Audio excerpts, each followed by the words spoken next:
Le parcours des guerrières.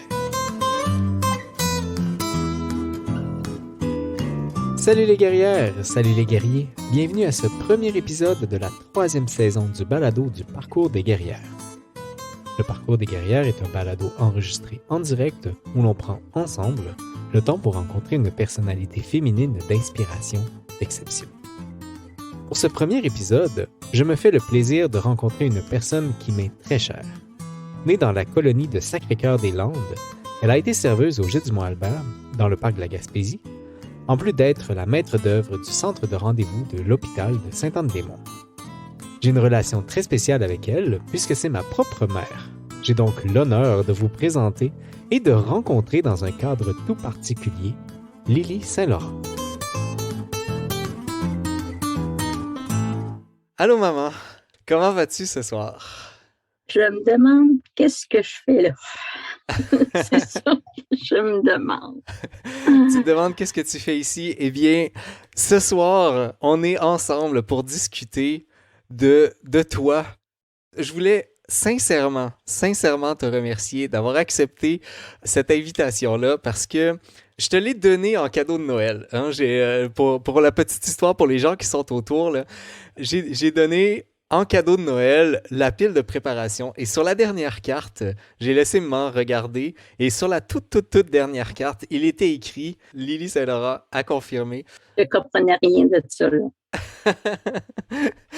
Moi, ça fait longtemps que je voulais t'inviter. Et puis la raison, puis je la dis maintenant, la raison pour laquelle je voulais t'inviter, c'est parce que jusqu'à maintenant, cette émission-là m'a permis de rencontrer des personnes souvent que je connaissais déjà d'une autre façon. Et puis, c'est un peu ce que je veux faire ce soir. Évidemment, je te connais, mais je pense qu'on ne connaît jamais complètement quelqu'un et je pense qu'il y a plein d'occasions où on peut aller chercher des nouvelles informations, des nouvelles façons de connaître quelqu'un. Puis je voulais prendre ce temps-là, je voulais qu'on prenne ce temps-là ensemble pour parler de toi. Pour que je puisse avoir une idée de comment c'était avant. Donc, je m'excuse peut-être aux gens qui vont nous écouter, ça va être une émission que je veux différente parce que je la fais premièrement pour moi. Donc, le cadeau de Noël en question, eh bien, je me le fais à moi-même. Bref, maman, j'aimerais parler de ton passé à la colonie de Sacré-Cœur-des-Landes, ensuite de ta vie professionnelle donc à l'hôpital et au Gîte du Mont-Albert, quand ça s'est mis ensemble, et puis quand tu as choisi un ou l'autre, et puis tout l'aspect familial de ta vie. Puis là, je vais faire attention à tout le monde parce que je le sais que quand je parle avec ma famille, je me mets à parler rapidement et avec des expressions gaspésiennes. Je vais essayer que ça détonne pas trop sur mon langage ce soir. Si ça arrive, je suis sûr que vous allez m'excuser. Donc, maman, ta vie a commencé loin dans les terres, à Sacré-Cœur-des-Landes. Quel souvenir tu gardes? Est-ce que tu as encore des images mentales de cette époque-là? Oui, je me souviens de la maison, je me souviens de l'école, je me souviens de l'église, parce qu'on marchait, dans ce temps-là, c'était des milles, là. On allait à l'église tous les dimanches, puis on le faisait à pied. Puis c'était 7000. Je ne sais pas en kilomètres comment vaut 7000. Ça fait à peu près 11 kilomètres. Ouais. Ça fait qu'on marchait ça pour aller à la messe le dimanche, pas à tous les dimanches. Est-ce que vous aviez des bons souliers? Parce que 7000 à pied, ça doit les user pas mal. On le faisait pratiquement nu-pied à ce moment-là. Parce que ça, c'est quand tu es jeune, hein, tu es dans le... T'es nu-pied dehors, puis ça te dérange pas. Il y a Imo Red qui nous demande un village de combien de personnes? Le nombre de personnes, je ne sais pas, mais je sais que quand ils ont démantelé le village, parce qu'il y avait 40 familles. OK. Puis dans ce temps-là, 40 familles, nous autres, dans ma famille, on était 16 enfants. Fait qu'il y avait quand même pas mal de monde. 40 familles, ça peut être beaucoup de monde. La moyenne des familles, il y avait comme 9, 10, 12 enfants. Fait que plus, il y avait quand même pas mal de monde. Tu mentionnais tantôt que tu te souviens de la maison à 16. Est-ce que vous aviez une maison qui justifiait 16 personnes? Ben, oui, puis non, mais on avait une grande maison, là, qu'on fermait la moitié l'hiver parce que c'était des maisons en Brenty, il y a plein dans ce temps-là, puis il faisait froid l'hiver dans cette maison-là. L'eau gelait, là, puis les baissins d'eau, on cassait la glace pour se laver la face le matin. Là. Faut aimer l'eau froide. Ouais. Mais il reste que on était 16 dans la famille, mais moi, quand je suis venue au monde, les 2 premières se sont mariées 40 jours plus tard. On est 8 filles, 8 garçons dans la famille. Fait que pour moi, ces sœurs-là, c'était plus comme des matantes. Je les connaissais pas parce que ils sont partis de la maison, mais je savais que c'était mes sœurs, mais il y avait moins d'attachement que les autres. Là. Je comprends. Je t'ai demandé avant la semaine passée de m'écrire une biographie et puis tu m'as sorti un grand roman qui mériterait quasiment d'être publié. Une chose qui m'a frappé quand tu as décrit cette étape-là de ta vie, c'est une vie simple. C'est une expression que tu as utilisée en parlant du fait que, par exemple, ton père ou mon grand-père qui travaille avec les animaux sur la terre et tout, grand-maman qui est à la maison. Est-ce que, puis peut-être qu'à 12 ans, on n'y réfléchit pas, mais en rétrospective, est-ce que tu avais l'impression que il y a une dichotomie en une sorte de beauté de la nature, puis beauté de la vie simple, puis aussi peut-être l'espérance d'avoir quelque chose d'autre? Est-ce que tu as senti cette dichotomie-là à l'époque ou après? Oui. Moi, là, quand j'avais 12 ans, là, à la colonie, là, quand ils ont commencé à parler qu'ils démantelaient la colonie pour nous envoyer comme à Saint-Onde-des-Monts, la ville où je suis présentement, pour mes parents, c'était comme leur couper leur vie. Mais moi, à 12 ans, là, je sautais dans les airs parce que je m'en allais en ville, puis que j'allais pouvoir aller à l'école plus facilement. Puis plus tard, j'ai compris vraiment la peine de mes parents quand ils ont été comme déracinés de leur place puis être placés dans des HLM. Les HLM, c'est des maisons à prix modique, qu'ils appellent. Là. Puis que nous, dans le fond, on était habitués, on faisait les foins, il y avait du jardinage, on finissait l'école, on commençait à ramasser des fraises, des framboises pour l'année qui s'en venait. Ça faisait partie de notre vie, notre petite vie tranquille. Puis, quand tu as 10, 12, 13 ans, ben, tu as le goût d'autre chose. Des fois, on descendait faire l'épicerie pour des canages là, dans le temps, à la mer qu'on disait, mais en ville, on voyait la mer puis tout, parce que la colonie, c'était vraiment dans des terres. Fait qu'on voyait pas la mer. Fait quand on descendait à la mer, pour nous, c'était comme si on montait à Montréal dans le temps. Là. C'était comme aller Saint-Anne-des-Monts, c'est la grande ville. Ben oui, c'était la grande ville. Fait que moi, là, quand ils ont annoncé qu'ils fermaient ça fait Cœur-des-Landes, à cause qu'ils disaient que ça coûtait trop cher l'hiver pour ouvrir les chemins puis tout. Moi, j'étais contente, mais j'ai compris après le chagrin que mes parents ont eu là, d'être déracinés de là. Ouais. Les autres, ça a coupé leur vie, dans le fond. Par après, ils ont tombé malades, puis c'était plus... mais c'est ça, veux pas, le goût de l'aventure à 10-12 ans, tu prends tu sais. Est-ce que tu retournerais dans une vie comme celle où tu avais eu à l'époque? Non. Tu sais, c'était bien parce qu'on n'avait pas connu d'autre chose longtemps, là. Mais à partir du moment où on a connu vraiment la ville, les magasins les plus proches, puis tout, là, moi, j'aurais retourné, c'est sûr, dans la colonie. Là, c'était comme vivre un peu dans l'ancien temps parce que c'était de jardin, puis c'était la télévision qu'on avait est en noir et blanc.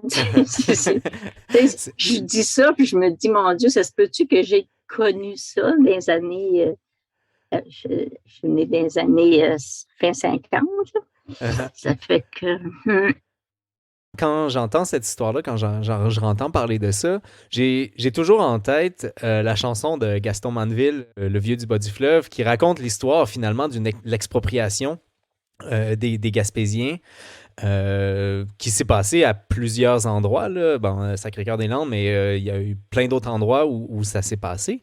Et le sentiment, évidemment, qui ressort de cette chanson-là, pour moi, c'est un sentiment, évidemment, très, très négatif. On déracine une population. Mais c'est ça. Ouais. euh, en même temps, j'ai l'impression que le fait... C'est triste de déraciner quelqu'un, mais après ça, il y a moyen de construire quand même là-dessus. Est-ce que c'est un peu comme ça que tu l'as ressenti? Oui, parce que moi, je savais que si on restait là, euh, j'aurais pas été à l'école. Parce que chez nous, Mhm. euh, c'était la terre qui primait, puis tout. Fait que dans ce temps-là, il y avait une 7e année. C'était pas 6e année secondaire 1, c'était 7e année, puis 8e année, puis le monde arrêtait d'aller à l'école. Puis dans la famille chez nous, eux autres, ça faisait leur affaire. La plupart de mes frères et sœurs, les autres, ils n'aimaient pas à l'école, mais moi, je voulais aller à l'école. Je voulais continuer. Je me suis battue pour aller à l'école. Fait que l'effet d'être rendu à Saint-Anne faisait que ça m'aidait à continuer à aller à l'école, là. Ça permettait ça. Ouais.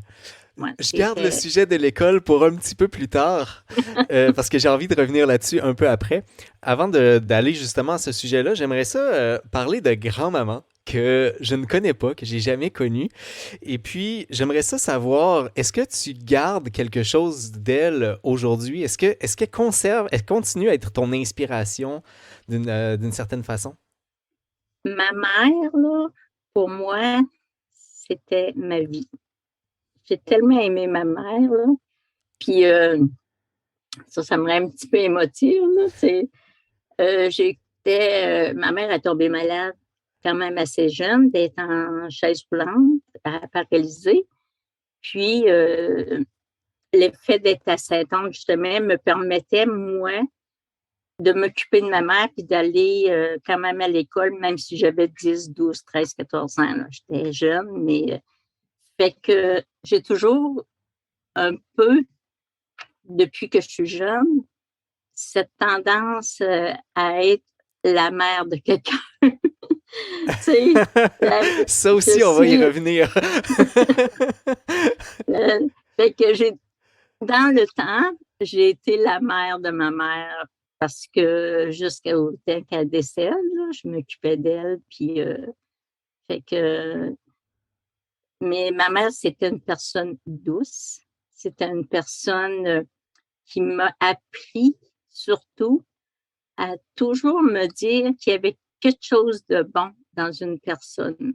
Hmm. Ça, je ne l'oublierai jamais parce qu'une fois, j'avais dit, oh oui, maman, je l'aime pas, là, il est pas. T'avais dit, tu sais, Lily, là, dans la vie, là, d'une personne, on ne sait jamais qu'est-ce qu'il vit. Puis, il y a toujours quelque chose de bon.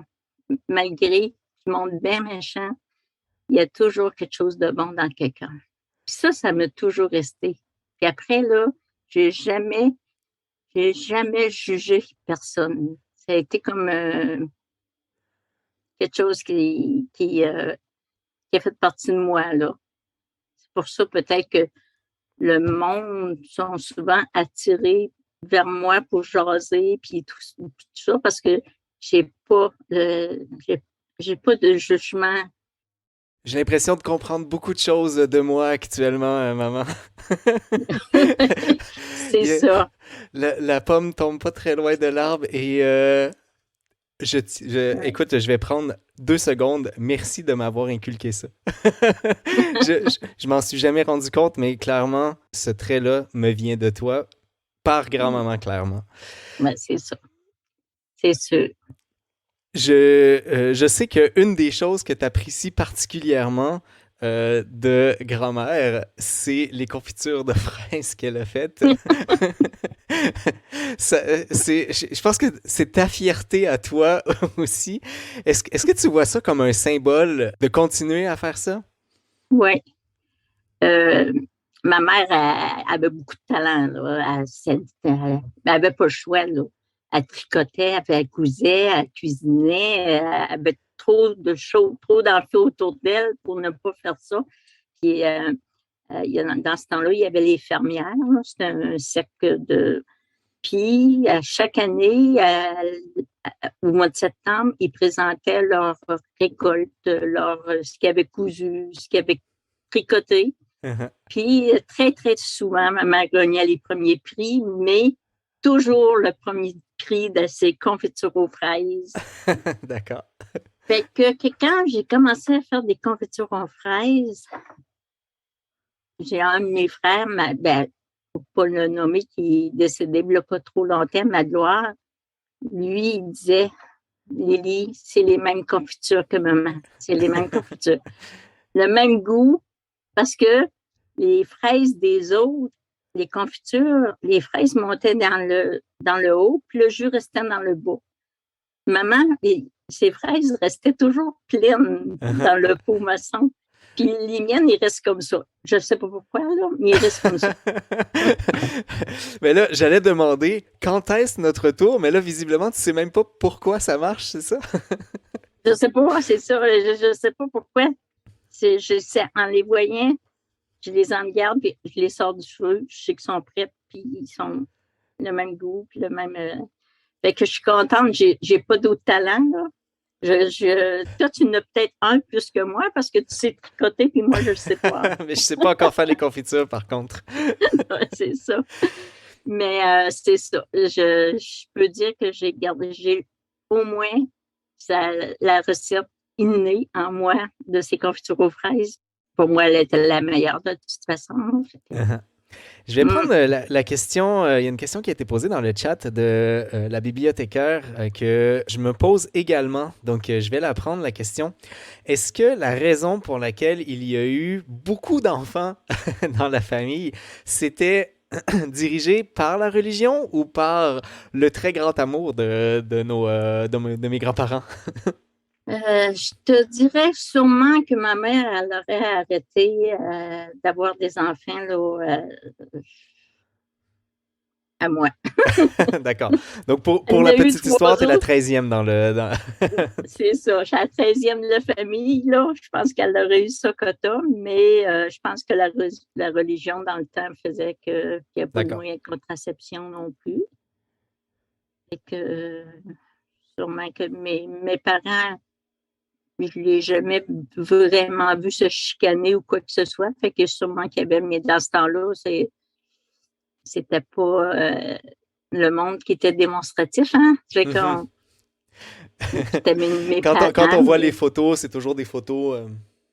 droit, puis c'est ça.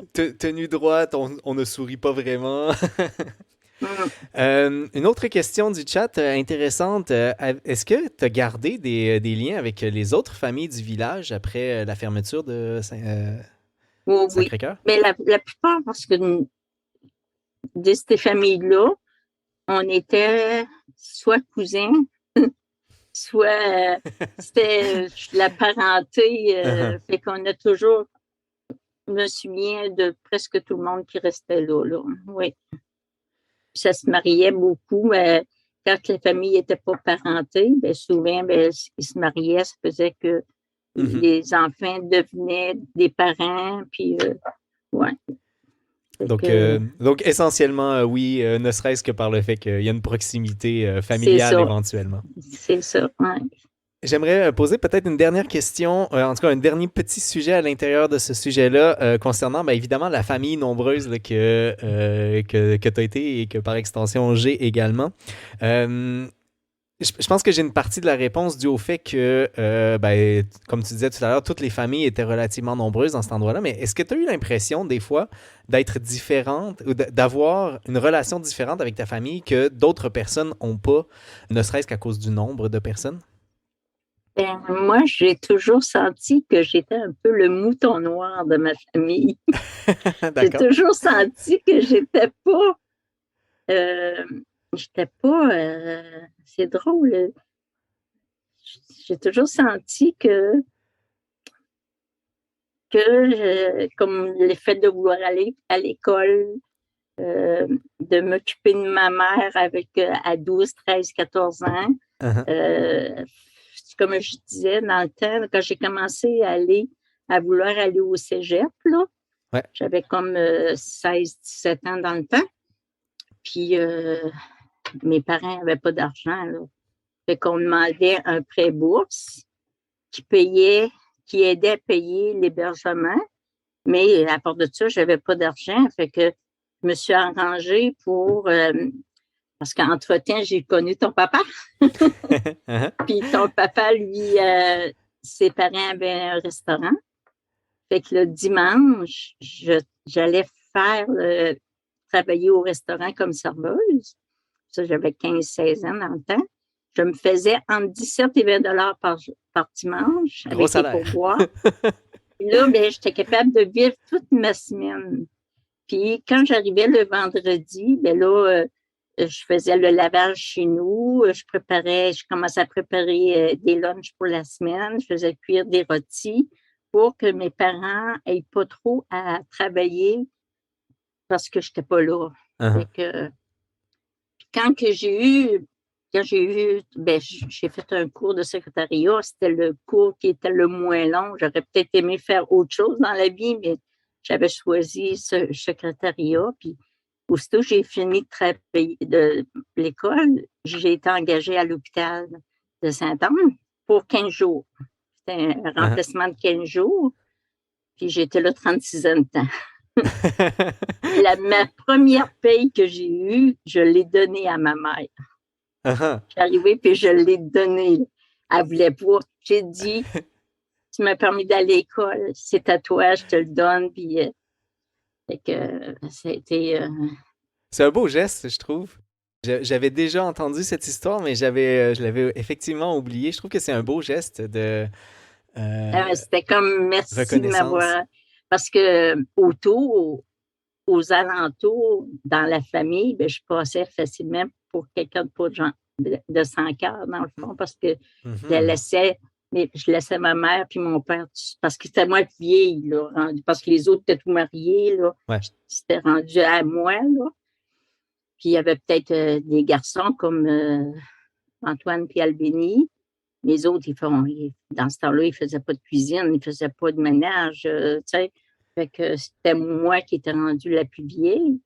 Fait que pour réussir à aller à l'école, c'était mon mandat de faire le ménage les samedis, puis faire la bouffe pour pouvoir.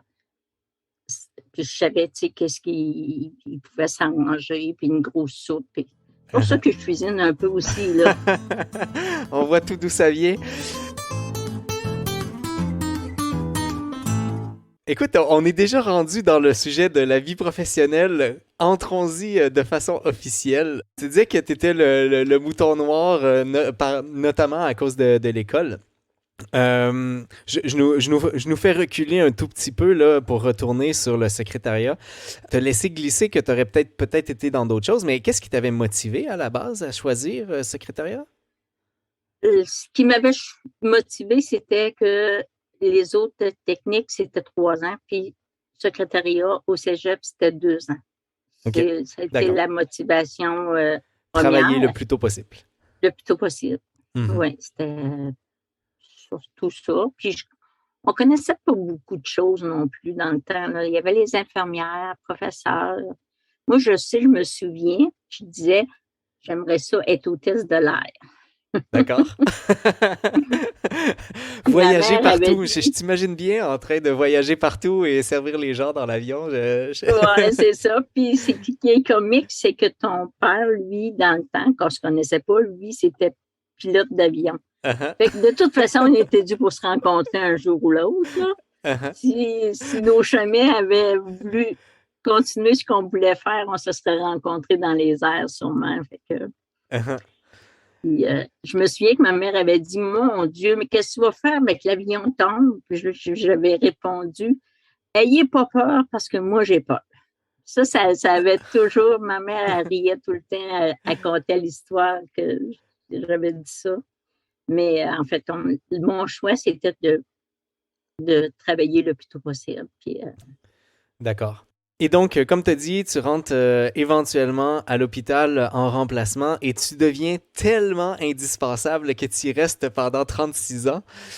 Comment est-ce que tu as fait pour te rendre indispensable dans cet univers-là, maman? ben, moi, j'étais rentrée dans un bureau où la personne qui avait été là avant devait construire le bureau. Ça s'appelait faire Mhm. le centre de rendez-vous. Puis, elle a pris un congé de maladie 15 jours, mais jamais revenu. Fait que le rôle m'est revenu à moi de construire ça, le centre de rendez-vous de l'hôpital de Saint-Ordre-des-Monts. Je peux dire que c'est moi qui l'ai monté de toutes pièces. Puis, c'est ça qui a fait que j'ai travaillé là pendant tant d'années. Donc là, pour qu'on comprenne bien, là, évidemment, on parle pas de prendre un marteau puis de construire les murs, là.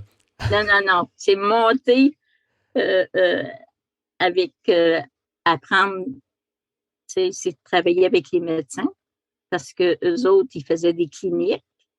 Puis ceux qui avaient des prises de sein, c'était de monter des cliniques, nombre de personnes, appeler 40 personnes pour les prises de sein, à faire des cliniques de spécialistes, puis tout engendrer ça, mais dans ce temps-là, il n'y avait pas d'ordinateur, c'était tout à la main. Là. Uh-huh. Fait que chaque dossier était tapé là, à la main sur une dactylo. Là. Ça fait que si j'avais 3 cliniques de 25 patients, j'avais 75 dossiers à taper avec le nom du dossier, le nom de la mère, l'adresse, nanana, plus tous les appels pour ceux qui passaient des prises de sang sur une liste. Fait que j'ai travaillé très fort. Moi, je suis curieux de savoir, puis peut-être que c'est une question qui se répond pas, là, mais qu'est-ce qui prédispose une petite nouvelle qui rentre 2 semaines à réussir à monter l'espace de travail au complet? Parce que quand tout est à créer, il n'y a pas de précédent sur lequel on peut se baser. Là. Il faut tout imaginer. C'est pas une charge qui te fait peur sur le coup? Ben oui, puis non, mais ce qui est arrivé, puis il y a quelqu'un qui m'a comme fouetté, là. C'était mon boss dans le temps. Elle avait eu un appel de l'anesthésiste en chef de l'hôpital qui avait demandé un examen. Mais moi, dans le temps, je n'étais pas là. Là. Tu sais, il faisait une demande, puis il envoyait ça au centre de rendez-vous, mais là, le centre de rendez-vous n'était pas monté. Fait que lui, là, le patient n'avait pas passé. Puis, il avait appelé ma boss pour dire tel patient, j'ai demandé tel examen, puis il n'a pas encore été cédulé. Qu'est-ce qui se passe? Uh-huh. À quoi ça sert un centre de rendez-vous? Si... Puis, elle m'était arrivée, puis elle m'avait mis la feuille dans la face, puis elle m'avait dit arrange-toi pour que ça se fasse. Ça a été. J'ai fait des cliniques de 125, 130 patients parce qu'il y avait tout le retard de toutes les demandes qui avaient passé. Mais pour mettre mes demandes à jour, j'avais le droit, quand je recevais une demande, que ça prenne 15 jours avant que le patient puisse être cédulé. Uh-huh. Et dans l'espace de 3 mois, j'avais réglé le problème, mais j'avais. Donc, a juste Puis fallu le te médecin, dire, règle ça et tu l'as réglé. c'est ça, le médecin avait rappelé pour dire vous féliciterez la jeune qui est au centre de rendez-vous. Il y avait, je me souviens, ma boss était venue me dire ça, puis je l'avais regardé, j'avais dit merci. J'adore cette histoire-là. C'est Ah, beau. Il y a Alice d'ailleurs qui ressent la même chose que moi. Elle dit pour connaître quand même les centrales de rendez-vous, juste bravo. En fait, j'aime l'idée qu'il y avait un problème, on t'a demandé de le résoudre et on se pose pas de questions, on résout le truc et au puis. réseau, c'est ça. Puis après, ben, je me sentais chez nous parce que Mhm. personne ne savait quoi faire. C'était mon univers. J'avais des boss, mais ils ne savaient pas. Ils savaient pas qu'est-ce que je faisais comme travail. Ça, c'est la Que, meilleure façon de se rendre indispensable. je sais, quand j'ai pris ma retraite, le dermatologue qui venait à tous les mois, là, il m'a dit, ce ne sera plus jamais pareil depuis que vous allez partir, Madame Saint-Laurent. Il m'avait dit ça. Sûrement que ça a changé. Il n'y a personne d'irremplaçable, là, mais ça fait toujours plaisir de se faire dire ça. Là. Tout à fait. Et je pense que c'était amplement mérité d'ailleurs. Petite question, peut-être professionnelle. Donc, je sais que tu aimes beaucoup l'aspect social dans ta vie. Qu'est-ce que tu as fait pour que, à l'intérieur de ton environnement de travail, l'aspect social continue de fonctionne finalement? Je sais pas, j'ai toujours eu une empathie envers tout. Facile. Le monde était attiré vers moi. Je sais pas pourquoi, là, mais j'ai toujours le monde me faisait confiance. Et puis, Mhm. je pense que j'ai jamais trahi la confiance de quelqu'un. Fait que toutes les personnes avec qui j'ai travaillé, toutes les amies que j'avais, même quand j'étais très jeune, je les ai encore. Mhm. J'ai jamais C'est bon eu signe, de. hein? Ouais, puis j'ai toujours été là pour tout le monde, surtout pour ma famille rapprochée, là. Mhm. Puis, puis ça m'a toujours fait plaisir d'aider du monde. Puis c'est dans ma nature. Mhm. C'est dans votre nature aussi. Ben, j'aime vraiment ça, t'entendre parler ce soir, maman. Ça me fait comprendre tant de choses que justement que j'ai jamais pris le temps de comprendre. Merci encore. Écoute, je t'amène dans ta deuxième carrière. La carrière de maman. Non, non, non, non, on va rester dans la vie professionnelle, mais OK. je t'amène dans ta deuxième carrière où tu es devenue serveuse. Serveuse au Jet du Mandel. Comment c'est arrivé cette affaire-là? Parce que ça sort un peu de nulle part là, dans le parcours. Dans le parcours, là. Mais c'est ça. Je voulais faire autre chose, là, parce que là, ça faisait comme 25 ans là, que je faisais la même chose. Puis là, ben, je t'avais eu, puis j'ai tombé enceinte de Frédéric 7 ans plus tard. Mais entre les deux, je m'étais dit, je vais me payer un différé. Mhm. C'est une sorte tu payes pendant 5 ans. La 5e année, tu es chez vous, tu as le même salaire. Puis tu ne perds pas tes bénéfices marginaux, tu perds rien. Donc, Fait que je m'étais tu acceptes une diminution de salaire pendant 4 ans, mais payé à ça te laisse un an. 75% OK. de ton salaire, puis le 25 s'accumule sur la 5e année. Puis tu es chez vous, puis tu es payé comme si tu travaillais, Mhm. puis tu as le droit de faire d'autres choses. T'sais. Fait que je m'étais dit, ça va, je me paierais ça. Puis quand je me suis payé ça, j'ai tombé enceinte de Frédéric. Fait que j'avais ça de payer. Puis quand tu étais enceinte, dans ce temps-là, tu avais le droit à ton année où tu étais enceinte. Tu avais le droit de prendre un congé de maternité sans frais d'1 an, vu que tu avais accouché. Moi, vu que ça faisait 20 ans, j'avais le droit de prendre une année sans solde parce que ça faisait 20 ans que je Uh-huh. travaillais. Fait que, en fait, compte, j'ai été comme 5 ans, mais 4 ans à 5 ans, là, à pouvoir faire autre chose puis pas perdre ma job à Et l'hôpital. garder la permanence en arrière. C'est ça. Uh-huh. La sécurité, tu sais. Uh-huh. Ça fait que là, j'ai suivi un cours de service de table. J'avais déjà travaillé avant d'aller sais, quand j'allais au cégep, là, j'avais travaillé chez M. Michaud, l'opéra à Dominique. Mais c'était pas la high class, là. Là, au gîte du Mont-Albert, c'était avec le lito, puis presque les gants blancs, puis tout. Puis j'ai adoré cette période.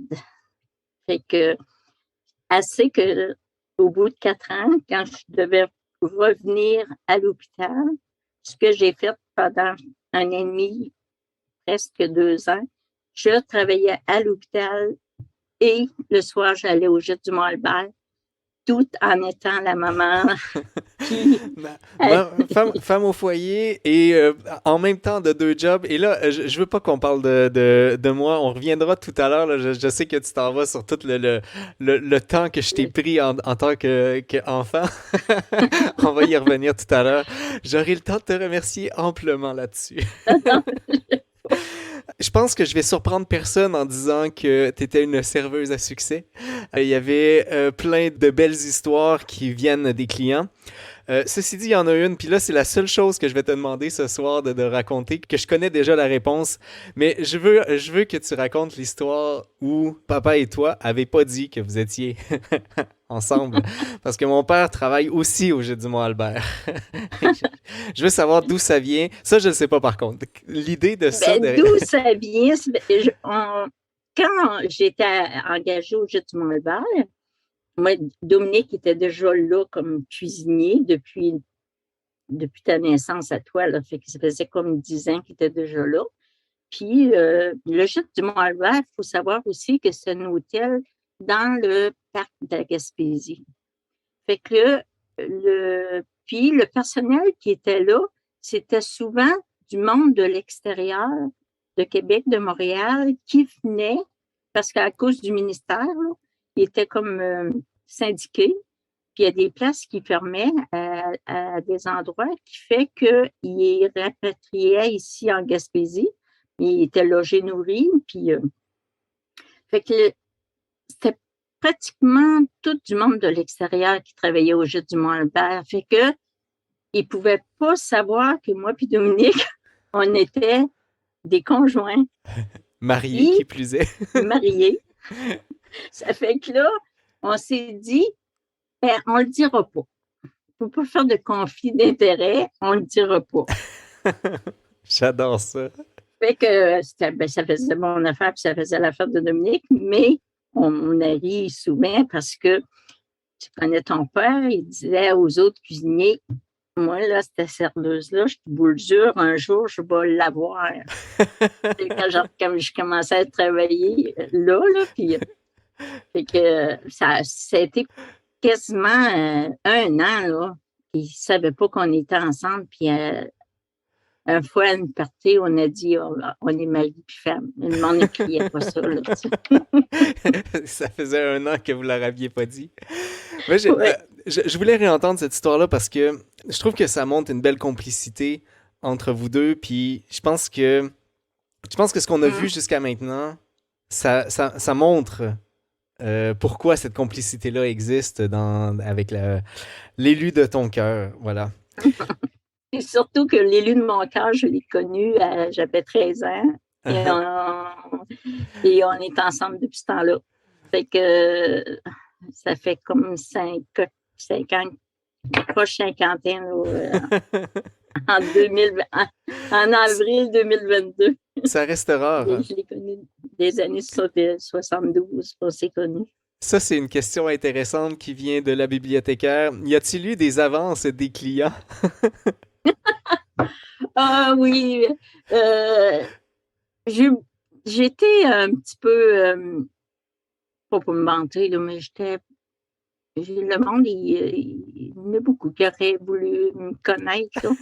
Mais, je suis du genre pas mal fidèle, puis pas mal... fait que, mais oui, il y a eu des avances. Mais même des serveurs qui, dans le temps, ne savaient pas que j'étais la conjointe. Il y avait des parties qui se faisaient. Ben, viens-tu au party? Oh non, non, mais moi, j'avais une famille. C'est ça, j'avais déjà... Ils ne savaient pas notre vie, là. Fait que, Fait que là, j'esquivais toujours les parties souvent. Puis je lui disais, ah, moi, je travaille demain matin, il faut que je descende à Saint-Anne, Uh-huh. c'est 45 minutes de route. Fait que je m'en sauvais comme ça, là. Mais au Gîte du Malbert, j'avais le monde, les autres serveurs, ce qu'ils voulaient servir, c'était des coupes parce que c'était payant. Mhm. Les pourboires, plus payant un petit couple qui arrive, puis t'es dorlote qu'une famille. Puis ils voulaient pas, la plupart ne voulaient pas servir des familles. Puis moi, je disais au maître d'hôtel, donne-moi les petits-enfants, moi, je vais m'en occuper. Uh-huh. J'allais chercher du pourboire plus que le petit couple qui avait hâte de partir. Puis fait que, tu sais, moi, je dis toujours, c'est la façon que tu sers ton client, que ce soit des familles ou des personnes âgées. Je sais que une fois, j'avais servi une semaine de temps des personnes âgées, puis la dernière soirée, c'est pas moi qui n'étais pas dans ma section. Puis la madame, là, quand elle est partie, là, elle a passé en arrière de moi, j'étais en train de servir un de mes clients, puis elle me dit à l'oreille, vous nous avez manqué ce soir. Fait que c'était, ah là, Ça j'avais brise le dit, ah, cœur. dites-moi pas ça, là. J'ai dit, je sais, vous étiez pas dans ma section, puis tout. Fait que, mais juste ça, c'était ma paye pour moi, là. Mhm. Parce que, tu sais, je me disais, il avait passé une belle semaine, puis la dernière soirée, ben, là, elle était moins belle pour eux autres, mais les clients me l'avaient dit, là. Mm. Une fois le tout terminé, donc comme tu as mentionné, ben, tu retournes à l'hôpital et puis tu finis il y a quelques années déjà. Et puis, durant ta retraite, ben, tu as fait le club des petits déjeuners. Oui, c'est vrai. J'ai fait pendant 3 ans, là, je me suis inscrite à. Là, je voulais faire quelque chose. Tu sais, ma retraite, moi, c'était pas. Mais au début, quand j'ai tombé à la retraite, un de mes frères est tombé malade. Mhm. Marc-André, là, justement, le papa de la photographe, là. Je me suis occupée de mon frère Marc pendant toute sa période jusqu'à son décès. Puis après ça, je me suis inscrite au petit déjeuner. Donc, même dans la retraite, il y a un don de soi qui est fait à l'intérieur de ça. Oui, j'aime aider quelqu'un.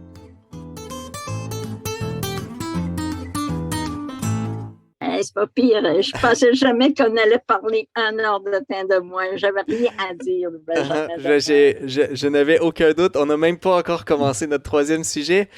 Je propose qu'on y aille maintenant. Il y a encore plein de choses à dire, évidemment. J'ai encore plein de questions, mais passons à la vie familiale parce que j'ai encore des questions là-dessus que je veux poser.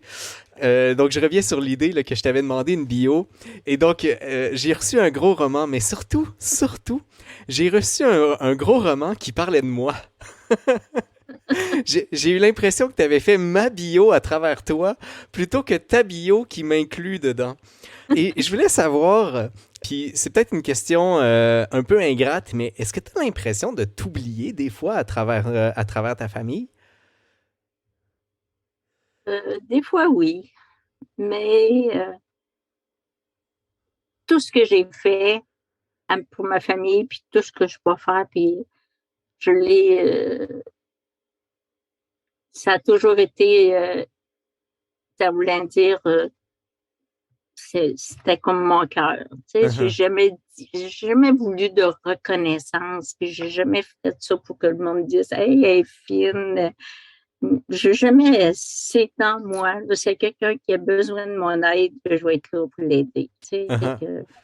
Mais mm, un enfant, ça a toujours besoin d'aide. Et je reviens sur peut-être la question de Mandarine de tout à l'heure. Existe-t-il deux Lily en double quelque part pour justifier deux travails ou deux jobs ainsi que deux enfants simultanément? C'est qu'à un moment donné, c'est juste plus possible, non? je te dirais que des bouts, je te fatiguée. Mais moi, je me suis toujours, comme mettons, quand je vous ai eu, premièrement, il faudrait parler un petit peu que je voulais comme 10 enfants autour de ma table. L'habitude de la grande famille. C'est ça. Mais j'avais un conjoint qui en voulait pas. tu sais que ton papa, il voulait pas d'enfant. Puis j'ai dit, moi, je peux pas vivre pour avoir d'enfant. Je peux pas, on peut pas. Ça fait que je vais jouer un tour une bonne fois. Puis euh, J'ai peur de ce qui s'en 5 vient, là. semaines plus tard, j'ai dit, on va avoir un petit bébé. Fait que j'ai joué ce tour-là parce que c'était primordial pour moi d'avoir des enfants. Donc, c'était pas vrai, c'est ça? Hein? T'as dit, on va avoir des enfants? Ouais, mais lui, il en voulait pas. Fait que j'ai joué le tour, puis 5 semaines plus tard, j'étais enceinte de toi. Fait que, fait que là, à Saint-Anne-des-Monts, dans ce temps-là, il n'y avait pas de médecin accoucheur. Non, c'est pas toi, ça, c'est Frédéric. À Saint-Anne-des-Monts, mon médecin, à 6-7 semaines, a passé un petit écho. Puis, ils se sont rendus compte que toi, tu étais un jumeau. Puis à Saint-Anne, ben, il n'accouchait pas les grossesses à risque parce que je me suis ramassée à Rimouski. De là que toi, tu es né à Rimouski. Puis quand j'ai passé la vraie écho, fait que là, le médecin m'a dit c'est vraiment une grossesse gémellaire, une grossesse de jumeaux. Avec deux. Fait que je me souviens quand j'ai sorti de la salle d'écho, ben, quand tu passes un écho, tu as la vessie pleine, hein, c'est obligatoire pour faire un écho comme il faut. Puis j'avais tellement envie d'aller faire un pipi que j'ai sorti de la salle, puis j'avais la tête basse, puis je m'en allais à la salle de bain. Puis là, l'infirmière, elle pensait que je pleurais. Elle dit, Madame Saint-Laurent, avez-vous quelque chose? Là, je me tourne de voir, je dis, non, pas moi, mais l'autre à côté, tantôt, mais que je dise, oui. Parce qu'il n'était même pas rentré dans la salle d'écho, là, pour te dire. Et quand j'arrive aux côtés de Dominique, là, j'ai dit, il va y avoir, il y en a 2. Fait que là, il m'a gardé. De toute façon, tu n'aurais voulu deuxième, tout se mettre s'enclairer tout de suite. Que ça soit fait maintenant. Mais à la langue, c'était 2 placentas, c'était pas 2 jumeaux identiques. Fait que le deuxième placenta, il a arrêté de se développer à 15 semaines. Mais toi, tu es resté là. Donc, n'ayez crainte, tout le monde. Je ne vous ai pas caché un frère ou une sœur jumeau. Je suis effectivement le seul de cette fratrie-là avec mon frère qui est né 7 ans plus tard. C'est ça. Puis là, à 3 ans, toi, tu voulais un petit frère. Puis là, j'essayais. Puis ça a été 7 ans plus tard. C'était mon cadeau de Noël que je demandais. Oui, cadeau de Noël. Nintendo, les cheveux de Jerry Boulet et un petit frère.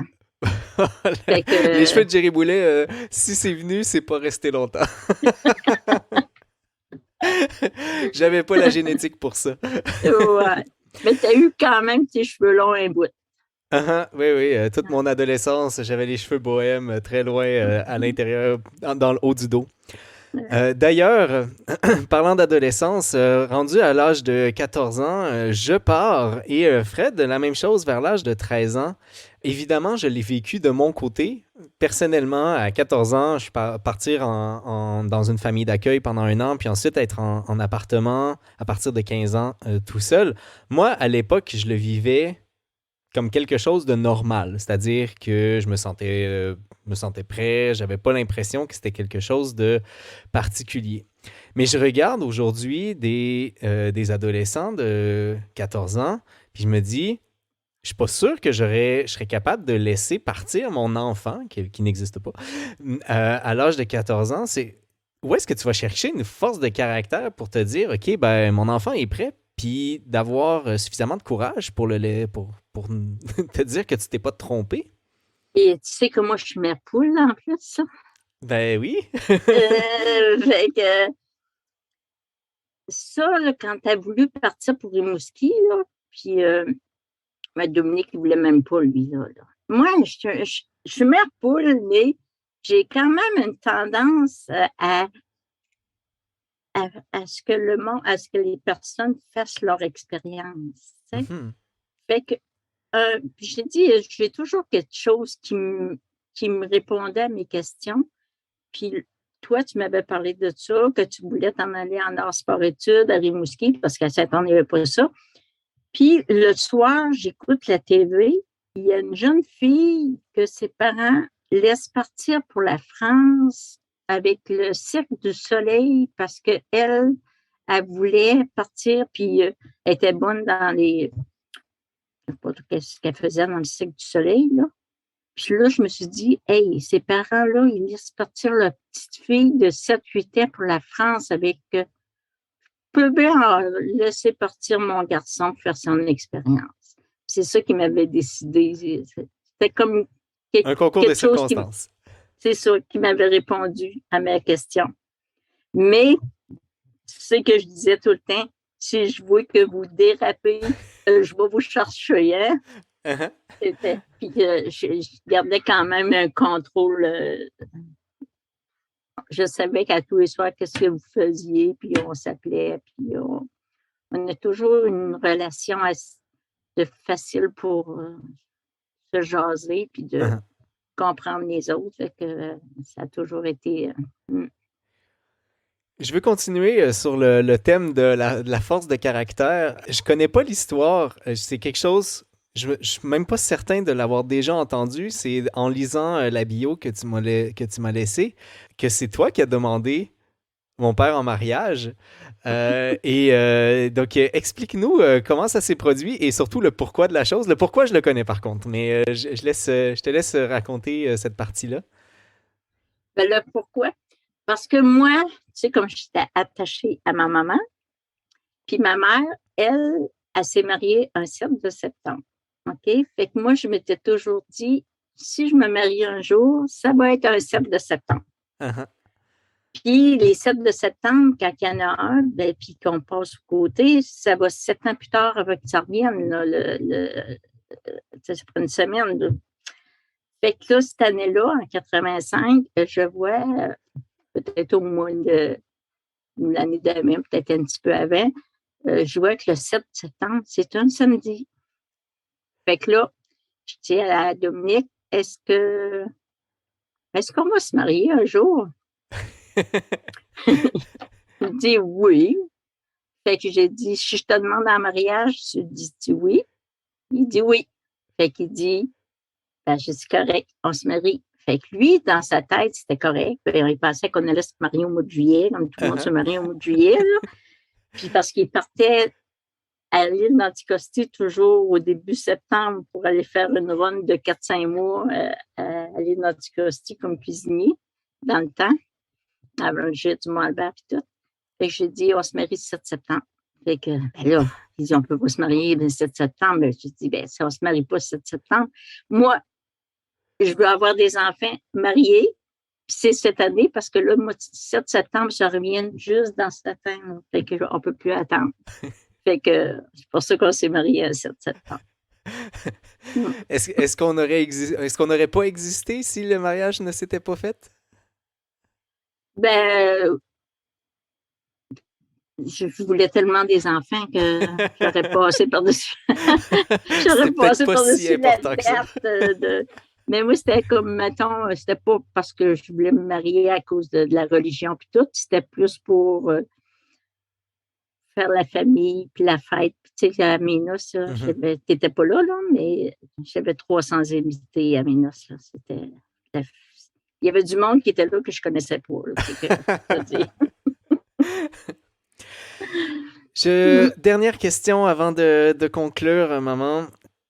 Comme tu as dit tantôt, tu as toujours voulu une grande, grande famille, mais bon, ça s'est limité à 2 enfants, mais tu es allé chercher une famille d'une autre façon. Tu as été famille d'accueil pour 3 stagiaires, si je ne m'abuse, 2 stagiaires à l'hôpital ainsi qu'une stagiaire en éducation. Et puis, il y a d'autres personnes aussi qui cognent à la porte de façon aléatoire pour habiter à la maison. Aussi, maintenant, tu gardes ma petite cousine. Et puis, est-ce que tu as l'impression d'avoir rempli ce peut-être vide-là du fait que tu aurais voulu plus d'enfants? C'est peut-être moi et c'est peut-être pour ça que j'ai toujours ma porte est ouverte, est toujours ouverte parce qu'il y en a qui, des fois, ils venaient ici et disaient Mon Dieu, Seigneur, le monde, ils rentrent ici comme chez eux, puis ils fouillent dans le frigidaire, puis ils prennent les biscuits, puis ils s'en allent, puis on reviennent. Mais moi, ma porte a toujours été ouverte à tout le monde. Fait que même toi, tu m'envoyais du monde. Ah, maman, je vais t'envoyer un couple là, que je connais qui a le faire voir la Gaspésie. Tu peux-tu les. Ça m'a toujours fait plaisir. Quand tu descendais avec des amis ou Fred aussi, quand il amène des amis ici, moi, ma porte est toujours ouverte. Puis là, dernièrement, ma porte s'est ouverte à une jeune fille. Ben, c'est ma petite nièce qui a eu des problèmes. Puis je ne voulais pas qu'elle se ramasse dans des familles qu'elle ne connaissait pas. Fait que je l'ai pris sous mon aile pour le temps que tout s'arrange pour elle. Puis, même que tu disais cogner à la porte, il y a peut-être 2 ans, ça cogne à la porte un samedi soir. On ne connaît pas la personne, des 2 personnes devant nous. Ils disent est-ce qu'on peut rester couché? Fait que là, c'est une histoire improbable. C'est improbable. Quelqu'un qui claque à la porte là, à 7 heures un samedi soir, puis qu'on ne connaît pas, puis il demande pour rester couché. Fait que là, le gars mesurait 6 pieds, puis la fille avec qui il était, elle mesurait près 4 pieds. Fait que là, je les ai regardés. J'ai dit OK, entrez. Mais le soir, quand j'étais couchée, je me disais, mon Dieu, j'espère qu'on ne se fera pas assassiner. Puis, ils ont resté 4 jours avec nous. Ils devaient repartir le lendemain pour aller voir le rocher percé. Puis, ils ont resté 4 jours avec nous. Puis, quand ils sont partis, ils pleuraient. Puis, j'ai encore des nouvelles d'eux autres depuis ce temps-là. Puis, elle a eu un petit garçon dernièrement. Puis, elle m'a envoyé ses photos. Puis, il arrivait de la France. Puis, il voyageait comme ça. Il cognait aux portes. Là, je leur ai demandé pourquoi ma porte plus que le voisin d'à côté, là? Ils ont dit, on a vu votre maison, puis on a dit, elle a l'air chaleureuse, fait qu'on a cogné ici. Puis, fait que tout le monde qui est sur le chat, là, vous êtes les bienvenus en Gaspésie. si vous avez regardé en live l'enregistrement, vous êtes invités à aller chez la famille Michaud-Saint-Laurent. Oui. Maman, on a déjà passé l'heure.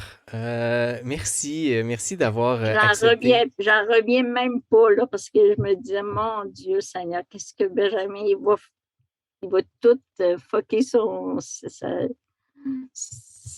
chose de scientifique. Moi, je rien de scientifique, là, c'est vraiment... Mais est-ce que tu es fière de toi ce soir? Oui. Mais moi, je suis fière de toi, en tout cas. J'ai un petit ouais. C'est vraiment, là, je suis contente. Merci. Merci de m'avoir fait vivre ça. Ben, merci à toi d'avoir accepté qu'on vive ce moment-là ensemble. Ça a été... j'ai l'impression de me connaître un peu plus. Oui, c'est vrai, parce qu'on ne parle pas de nous de même, hein? On parle... C'est... Puis avec le roman que je t'ai écrit, tu vas avoir plus... Et moi aussi, une autre chose pour laquelle je voulais faire ça, c'est des fois il faut construire des souvenirs. Puis j'avais envie qu'on construise ce souvenir-là ensemble. Et je suis tout à fait honoré. J'avais aucune crainte qu'on puisse discuter 1 heure sans avoir l'impression de manquer de choses à dire. Et voilà, merci encore. Ça a été un très, très, très, très grand plaisir. Ça m'a fait plaisir, vraiment, là. Salut tout le monde.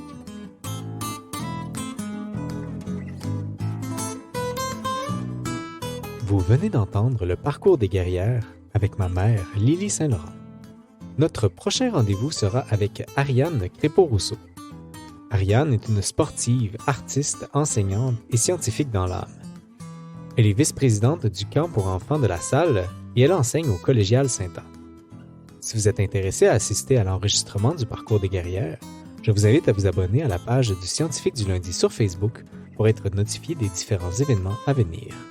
Avec vous, c'était le Scientifique du lundi qui vous souhaite bonne science.